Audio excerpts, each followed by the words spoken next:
40 days of faith.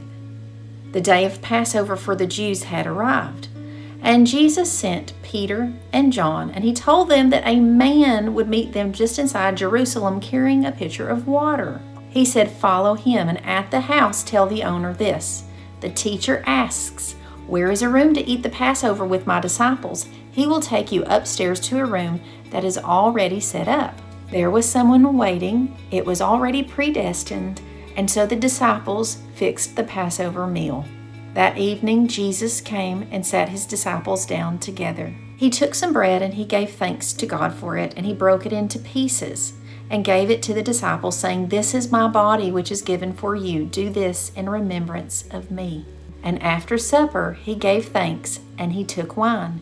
And he said, "This cup is the new covenant between God and his people, an agreement confirmed with my blood, which is poured out as a sacrifice for you."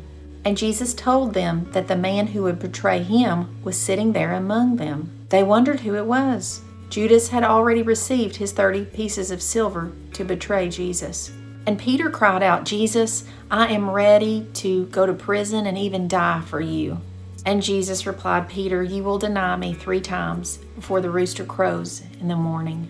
And Jesus crossed the Kidron Valley and entered into Gethsemane, which was a grove of olive trees, and his disciples came too. And Judas already knew that Jesus often went there with his disciples. The priests and Pharisees gave Judas Roman soldiers and guards to come with him. The glow of their lanterns and torches lit the way to the garden. And Jesus wept bitterly there, and he cried out, "Abba, Father, everything is possible for you. Please take this cup of suffering away from me. Yet I want your will to be done and not mine." And he cried drops of blood. The disciples had fallen asleep, and he awakened them. And he said, "Couldn't you watch with me even 1 hour?" He returned, and they were sleeping 3 times. And on the last time he said, "Up, my betrayer is coming." "Rabbi," Judas exclaimed, and greeted him with a kiss. The soldiers grabbed Jesus and arrested him. And Peter pulled out his sword and cut off the right ear of Malchus, the high priest's slave.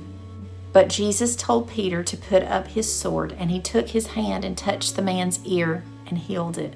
After he was taken captive, Annas questioned Jesus, and a guard slapped Jesus across the face, and he was beaten. Then Jesus was up all night, having a trial before the high priest Caiaphas. He had no sleep. Friday was now here, and this would be the day that he was sent to die. Think about his journey today, and if you can, take Holy Communion. Be still and remember Jesus.